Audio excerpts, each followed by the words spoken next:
कुंबू उस दिन उस 5 स्टार होटल से अपनी बहन के लिए खाना लेकर गया था। जब उसकी बहन ने ये सारा खाना देखा वो तो आश्चर्य हो गई थी। फिर उसके बहन ने उसके भाई से पूछा ये सब क्या है। फिर कुंबू ने बोला सुना है कि मैंने कीमोथेरेपी के समय अच्छा खाना खाना अच्छा बात होता है, इसलिए मैंने सोचा क्यों ना तुम्हारे लिए ले आऊं। वहाँ की लड़कियां इतनी मजे से खा रही थी कि मैं खुद को लाने से रोक नहीं पाया। उसने कहा चलो जल्दी खा लो वरना ठंडी हो जाएगी। फिर यूनवा ने खाने को देखा और फिर बोला कि ये तो बहुत महंगा लग रहा है, तुमने इतने सारे पैसे कहाँ से लाया है। उसकी बहन ने अंदाजा लगाया कि ये सब कम से कम 30 यौन का होगा। गिम्बू मन ही मन सोचा कि 30,000 तो बहुत ही कम है। उस रेस्टोरेंट के खाना तो उससे 50 गुना ज्यादा थी। लेकिन उसकी बहन को क्या मालूम, वो तो हमेशा सस्ती जगह से खाना लाती थी। युनवा ने फिर पूछा अरे तुम तो अभी काम पर होने चाहिए थे ना, तो क्या तुमने छुट्टी लेकर यहाँ आ गए। फिर उसने बोला तुम्हारा चश्मा कुछ अजीब लग रहा है। फिर बोला अगर तुम ऐसे ही टेंशन लेते रही तो फिर मैं चैन से कैसे रहूंगा। फिर वो अपने कान या बहन के कान पर जाकर बोलता है कि मैंने काम से छुट्टी नहीं ली, बल्कि मैंने बहुत बड़ा लॉटरी जीता है। उसकी बहन ने बोला सच में। फिर गुम्बू ने अपना फोन दिखाया और बोला देखो अभी अभी मैंने प्राइस मनी लेकर आया हूँ। उनकी बातें सुनकर सामने वाले मरीज जैसे कि पानी थूकने वाली थी। फिर उसकी बहन ने उसका फोन लिया और देखा इतनी सारे रकम। उसकी बहन बोल रही थी 1 बिलियन। और गुम्बू मन ही मन जानता था कि सच क्या है। गुम्बू ने मन ही मन सोचा ये ऐप नकली है। उसकी बहन को यकीन कराने के लिए इस नकली ऐप का यूज कर रहा था वो, और उसकी बहन उस पर यकीन भी कर लेती है।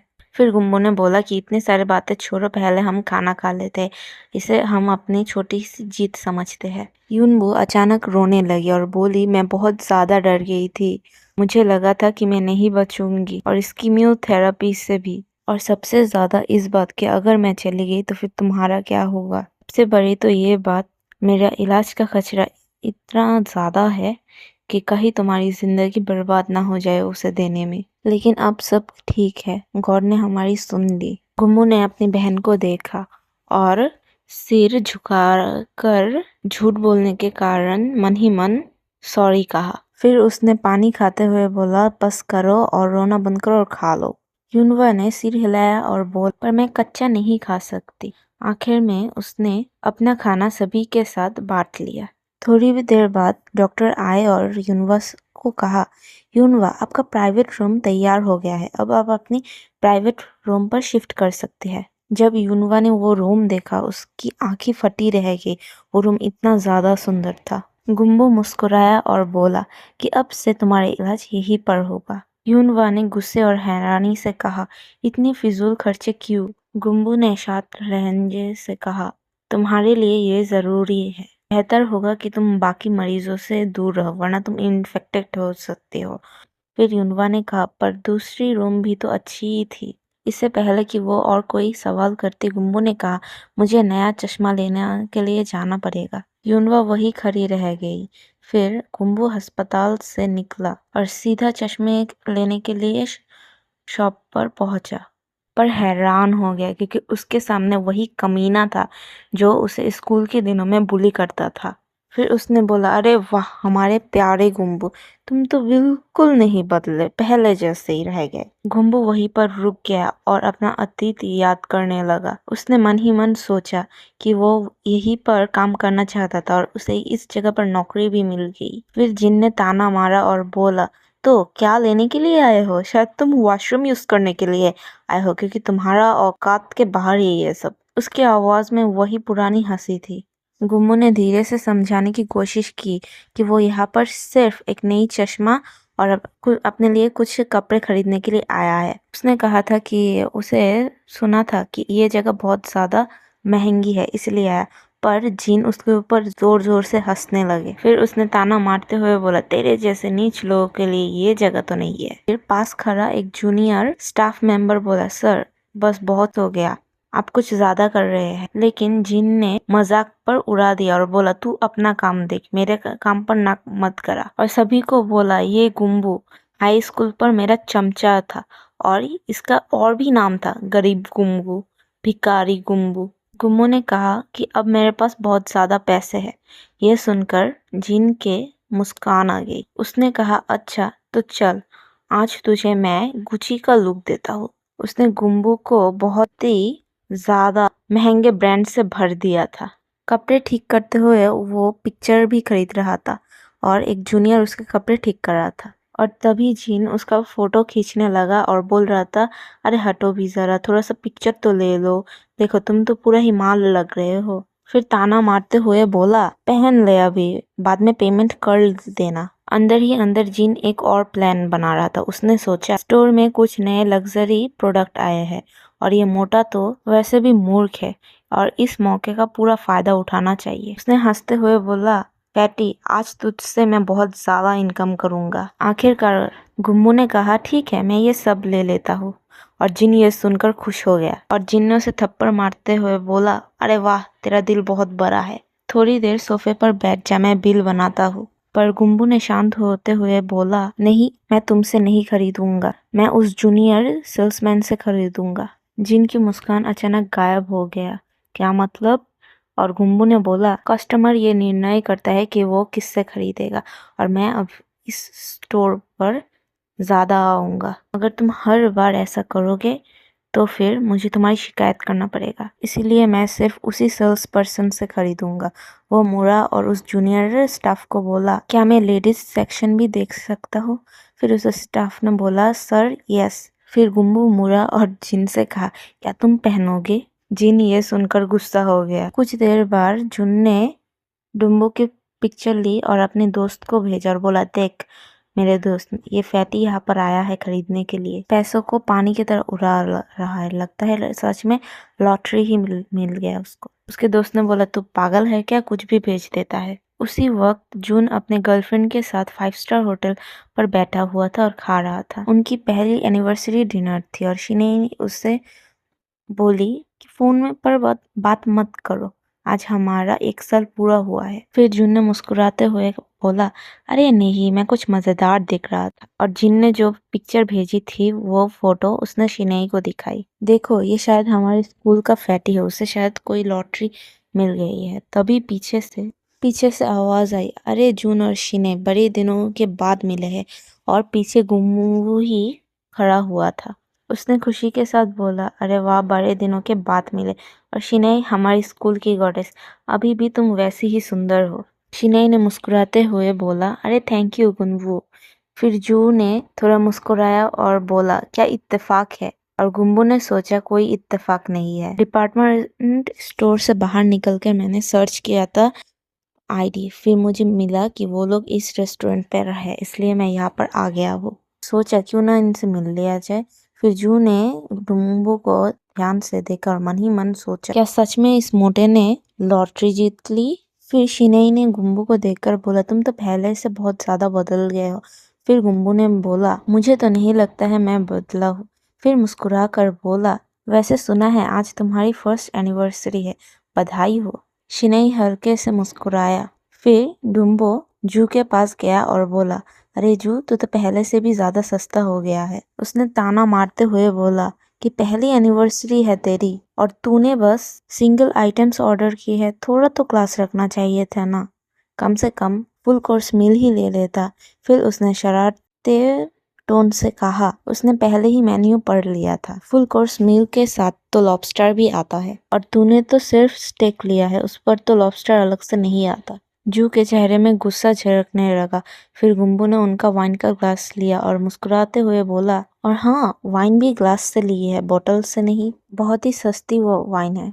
और फिर जून बर्दाश्त नहीं कर पाया। उसने गुम्बू की कॉलर पकड़ ली और गुस्से से चिल्लाया, तू कौन समझता है खुद को, कुछ सालों में बहुत ज्यादा छलने लगा है, क्या मैं तुझे पुराने दिनों का याद दिलाऊं? फिर गुम्बू के लहजे सख्त हो गया और उसने बोला, हाथ हटा मेरे ऊपर से, ये कपड़े नए हैं, आज ही खरीदे हैं, अगर ये डैमेज हो जाता है तो फिर क्या इसका मुआवजा तुम दे सकोगे? फिर शिने गुस्से से खड़ी हो गई और बोला, बस करो तुम लोग, मुझे झगड़े से नफरत है। गुम्बू ने बोला, 1 मिनट रुको। फिर उसने एक महंगी वाइन लाई और शिने को दी।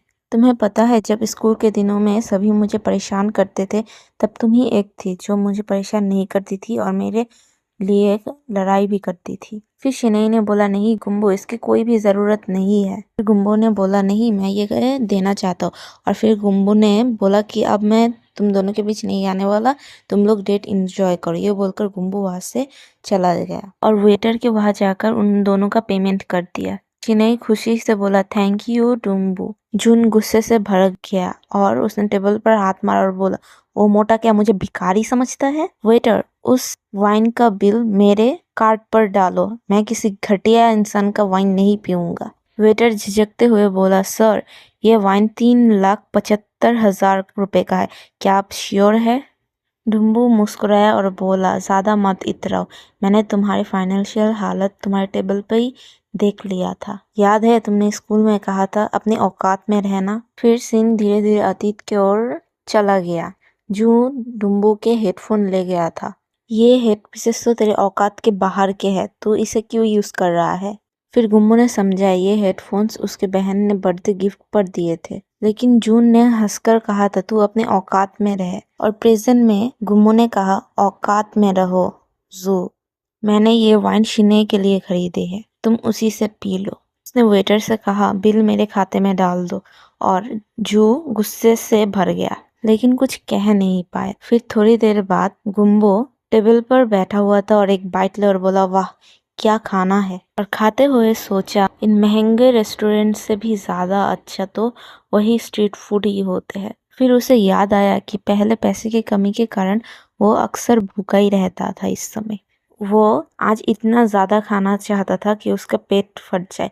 फिर वो अपने पाउच की ओर खाना करता है और बोलता है, क्या तुम भी खाओगे? तभी उसने कुछ अजीब देखा। उस पाउच के दो दो हाथ भी निकल आ रहे थे, जैसे कि कोई पंख हो। और गुम्बो हैरान रह गया। उसे यकीन नहीं हो रहा था कि जितना ज्यादा वो पैसे निकाल रहा था, उतना ज्यादा ही लोटो चान की प्रेजेंस हो रही थी, जैसे कि वो इवॉल्व हो रहा हो।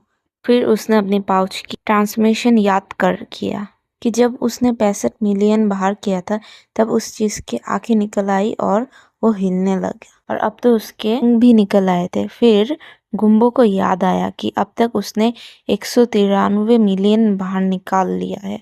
कि तभी उसे एहसास हुआ कि जितना ही ये पाउच इवॉल्व हो रही थी, उतना ही उसकी जिंदगी कम रही थी।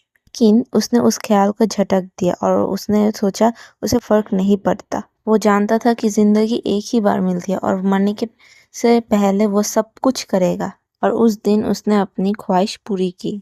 फिर घर लौटकर उसने अपना वजन चेक किया। उसका वजन एक सांड से भी ज्यादा था।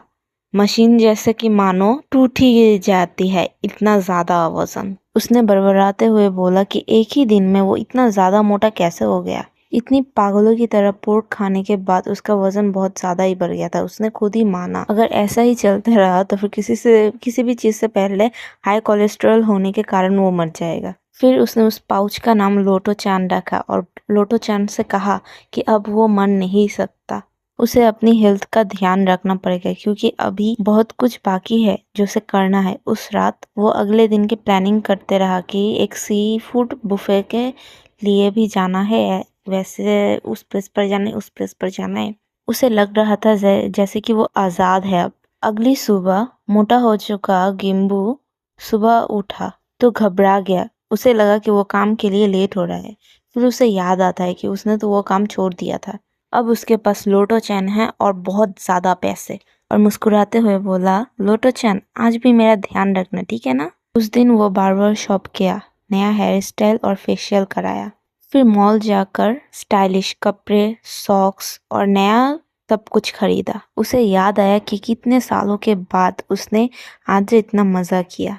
उसे वो दिन याद आए, दुख भरे दिन, और सोचा कि अब वो दुख भरे दिन नहीं रहे। अब मैं भी पैसे वाला हूँ, मैं भी पैसे उड़ाता हूँ। और उसे समझ आया कि अमीर लोग इतने कॉन्फिडेंस क्यों होते हैं। पहले जब वो रास्ते से जाता था खुद को छोटा और नीच समझता था। आज उसी रास्ते पर वो खुद को कॉन्फिडेंस के साथ जाता था और वहाँ के हाई क्लास लोग अब उसे नीचा भी नहीं समझते थे। वहाँ पर वो एक कॉन्फिडेंस इंसान के जैसे चल रहा था और तभी एक कार रुकी और वहाँ से एक खूबसूरत लड़की निकली। और उसकी फिगर देखकर गुम्बू कुछ पल के लिए हैरान हो गया। उसे लगा था कि जैसे कोई आइडियल हो। वो उसे देखकर शर्मा गया और सोच रहा था कि आखिर यहाँ पर कैसा इवेंट होता है जहाँ पर ऐसी लड़की आ सकती है। कि तभी उसने देखा कि वो लड़की जिस बिल्डिंग के अंदर गई है वहाँ 18+ का पोस्टर लगा हुआ था। उसे देखकर उसने खुद को समझाया तुरंत कि उसे गलत सोच नहीं रखनी चाहिए। उसने खुद को याद कराया कि मैं वर्जिन ही रहूंगा, मैं उसी को दूंगा जो मेरी पहली प्यार होगी। इसी बीच सुनहरी बालों वाली एक लड़की आई और उसको बोली कि वो बहुत ज्यादा हैंडसम लग रही है। गुम्बू ये सुनकर हैरान रह गया और सोचा ये तो वही पिकअप लाइन थी जो वो हमेशा से सुनना चाहता था, और उससे लगा कि पैसा ही सब कुछ है। लड़की ने पूछा क्या आपके पास टाइम है? फिर गुम्बू ने बोला हाँ मेरे पास टाइम है। फिर लड़की ने कैमरा उठाया और गुम्बू की तरफ बोला उसकी आउटफिट तो बहुत ही ज्यादा सुंदर है और उसकी आउटफिट तो 10 मिलियन यौन से भी ज्यादा होगी। गुम्बू ने बोला कि उसे याद नहीं। फिर लड़की ने यह सुनकर उसके पास गया और बोला यही तो असल अमीरी है। उसने बोला कि अमीर लोग तो गर्मियों में भी स्वैग करना नहीं भूलते हैं। फिर गुम्बू ने बोला कि उसके पास अभी भी रिसीट है ताकि कोई उसे गलत ना समझे। फिर लड़की ने उसकी रसीद देखी और टोटल कर दिया। फिर घर पर गुम्बू अपनी शॉर्ट्स देख रहा था। उस लड़की ने गुम्बू की पूरी आउटफिट की कॉस्ट डिटेल्स में बता दी थी वहां पर। और वीडियो पर गुम्बू ने नारुतो के जुजुत्सु काइसन की तरह जैसे कि ओटाकू फैंस करते हैं वैसे हैंड साइन बना रहे थे। उसे यकीन नहीं हो रहा था कि ये वीडियो इतना ज्यादा वायरल हो गया था।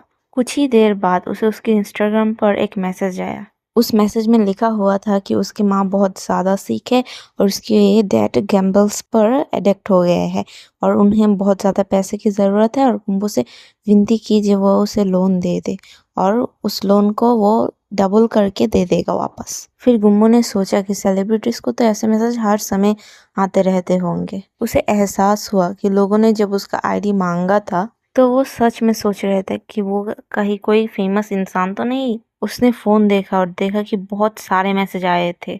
उसे इस बात का अफसोस हुआ कि उसने अपना ओरिजिनल आईडी सबको दे दिया, जिसकी वजह से आज ये सब उसे फेस करना पड़ रहा है। उसने सोचा कि शायद उसे ये अकाउंट डिलीट कर देना चाहिए कि तभी उसे एक मैसेज आता है प्रिंसेस रीन के नाम से। उसका नाम पढ़ते ही जैसे कि गुम्बू का ड्रिंक उसके गले में ही अटक गया और उसे याद आया ये तो वही स्कूल की प्रिंसेस है। वो इतना ज्यादा सुंदर थी कि कोई भी उसके सुंदरता झुटला नहीं सकते थे। यहाँ तक कि टीचर्स भी उसे सुंदर मानते थे। पूरा स्कूल उसके चार्म के अंदर था। युनवू को यकीन नहीं हो रहा था कि उस लड़की ने या गुम्बू को मैसेज भेजा। ये सोचकर गुम्बू उसे मैसेज का रिप्लाई दिया और उस प्रिंसेस में साथ ही साथ उसका मैसेज का रिप्लाई दे दिया और रिप्लाई दिया तुम बिल्कुल भी नहीं बदले हो। ये पढ़ने के साथ साथ ही गुम्बू पूरा शर्मा गया। उसे लग रहा था कि जैसे कोई ड्रामा चल रहा है जहाँ पर दो लोग एक दूसरे के प्यार में गिरते हैं। इसी बीच अचानक उसके घर की डोरबेल बजी। उसे लगा कि कोई डिलीवरी मैन आया होगा, पर खोल कर देखा कि कोई भी नहीं था। उसने इधर उधर देखा पर कोई भी नहीं था। फिर देखा कि जिन और जू दोनों ही उसके घर के बाहर थे। गुम्बू को यकीन नहीं हो रहा था कि ये दोनों उसके दरवाजे के बाहर है। जिन बिना किसी झिझक के अंदर आ गया और बोला कि गुम्बू ने एक ओनरशिप कार्ड बनाई थी जिससे पॉइंट मिले। वहां से ही उसे उसका घर का एड्रेस पता चला। फिर उन दोनों ने गुम्बू को अंदर ले आया। उन्होंने दरवाजा जोर से लगाया और बोला अरे ये कैसी गंध है तुम्हारा घर में, और साथ ही बोला क्या तू जल्दी शिफ्ट करने वाला है घर? इस घर से तो वेयर हाउस वाला स्मेल आ रहा है। गिम्बू जल्द ही समझ गया कि ये दोनों कायर उसके घर पर हमला करने के लिए आए हैं, कि शायद वो लोग कल के बाद का मजाक का बदला लेने आए हैं। दोनों ने उसका मजाक उड़ाया और बोला अरे तू तो पैरासाइट जैसा है बे। गिम्बो ने नजर और लोटो चैन की तरफ देखा। बाकी सबके लिए वो तो सिर्फ एक खिलौना ही था, पर गिम्बो जानता था कि वो कितना महत्वपूर्ण है, इसलिए उसने लोटो चैन को धीरे से लिया। इसी बीच जिन और जू उसके पास आए और बोला तुम्हारे साथ हमारी कुछ बातें हैं। गिम्बो ने गहरी सांस ली और बोला अब मैं पहले जैसा गिम्बो नहीं हूँ। तुम लोग जो भी करोगे मैं उसका करारा जवाब दूंगा, वो भी पैसों के साथ। लेकिन तभी उसने कुछ ऐसा देखा कि वो हैरान हो गए। वो दोनों पुलिस उसके तरफ होकर झुके पड़े हुए थे। दोनों ने हाथ जोड़कर उससे पैसे मांगना शुरू कर दिए। जू ने बड़ी आसानी से बोला, तुम बस इन्वेस्टमेंट करो कि उन्हें 100 मिलियन चाहिए, 50-50, और 1 साल में वो डबल करके दे देंगे। जिन ने बोला कि ये हमारी जरूरत है क्योंकि हाल ही में हम लोग स्कैम हो गए। ये सुनकर जू ने उसे चुप कराया। बेवकूफी मत कर, चुप रह तू। गुम्बू के लिए ये नज़ारा बहुत ही ज्यादा अजीब था क्योंकि ये वही दोनों थे जो स्कूल में उसे मारा करते थे। आज वही लोग घुटनों में बैठे हुए थे। जू ने उसे मनाने की कोशिश की और बोला, अगर थोड़ा बढ़ाया जाए तो फिर हम दोनों का हो जाएगा। और फिर बताया कि बीती जो भी बातें थी उसकी वजह से हम लोग दोस्त नहीं बन पाए, हमें माफ कर देना और उस बात को चलो अब हम भूल जाते हैं। फिर जू ने बोला कि जिनके पास है उन्हें देना चाहिए और जिनके पास नहीं है उन्हें लेना चाहिए।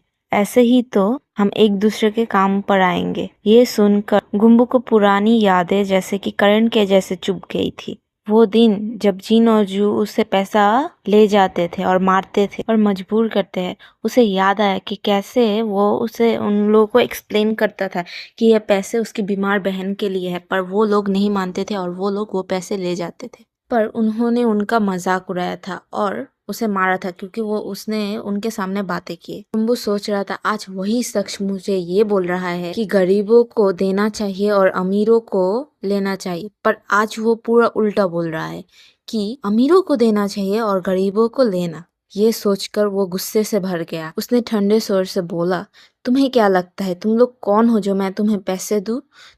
तुम लोगों ने मेरे साथ जो भी किया था, क्या तुम सब वो कुछ भूल गए? उसने ये बोला, मैं पैसे देने के लिए तैयार हूँ, पर मैं जितने भी पैसे दूंगा उन लोगों को उतनी ही मुक्के मिलेंगे।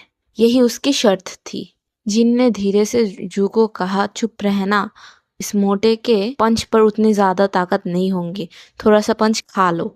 जिन ने बोला कि बस चेहरे पर मत मारना, मुझे कल काम पर जाना है, एक मुक्का काफी होगा। पर उसके बाद उसने एक ऐसा मुक्का दिया कि उसकी बुली एकदम दूर जाकर गिरा और बहुत ही जोर से। ये देखकर जू के आंखें फटी के फटी रह गए। वो सोच रहा था कि वो शायद नाटक कर रहा है, पर वो नाटक नहीं कर रहा था। उसने गुस्से से बोला, साला पैसे के लिए अपनी आत्मा तक बेच देगा। उसे नहीं पता था कि जिन सच में बेहोश पड़ा हुआ था। फिर जू ने बोला, ठीक है, अब मुझे भी मार ले, मैं बहुत ज्यादा मजबूत हूँ। ये सुनकर गुम्बू ने दोबारा नहीं सोचा और उसे भी मुक्का मारने के लिए गया। उसका मुक्का सीधा जू के नाक पर लगा और 1 सेकंड के लिए उसे लगा जैसे वो स्वर्ग में चला जा रहा है। फिर वो सीन बदल गया। गुम्बू ने अपनी बहन यूनवा को कॉल किया था और उसके सामने उसके कॉलिग्स बैठे हुए थे, मतलब यूनवा के सामने, और बोल रही थी कि तुम बहुत ज़्यादा लकी हो जो तुम्हें ऐसा भाई मिला है, तुम्हारा भाई सब खर्च उठा रहा है। और ये सुनकर उसकी बहन थोड़ी सी उदास रह गई। फिर सीन शिफ्ट हुआ। गुम्बू जा रहा था और सोच रहा था कि प्रिंसेस ने मेरे साथ मीट करना चाहती है, मैं क्या कर। तभी पीछे से किसी ने उसे पुकारा और उसके गाल पर हाथ रखा और बोला, कैसे हो? वो देखा तो वो वही प्रिंसेस थी। इतना ज्यादा सुंदर थी कि गुम्बू उसे देखकर चौंक कर शर्माने लगा और वो पूरा का पूरा अटक गया था। और फिर प्रिंसेस रिन ने बोला, क्या तुमने कुछ खाया है? शायद तो नहीं, चलो पहले हम लोग कुछ खा लेते हैं। गुम्बू उसे देखकर बहुत ज्यादा हैरान था और कुछ देर तक कुछ भी नहीं बोला। फिर वो अचानक मुड़ा और कहा, ठीक है ठीक है, हम लोग वहां पर जाते हैं। और पीछे से रीन आकर उसका हाथ पकड़ती है और रीन ने बोला कि उसने पहले ही एक रेस्टोरेंट बुक करके रखा है। यह सुनकर गुम्बू तो जैसे शर्माकर लाल ही हो चुका था। वो एक साथ चल रहे थे पर उसका कोई भी होश नहीं था। बस उसे ये लग रहा था बस वो रास्ते में जा रहा है, उसे आसपास का कोई भी ठिकाना नहीं था। उसे बस यही बातें याद थी कि सभी लोग उसे घूर रहे थे और उस लड़की की महक। रेस्टोरेंट में पहुंचे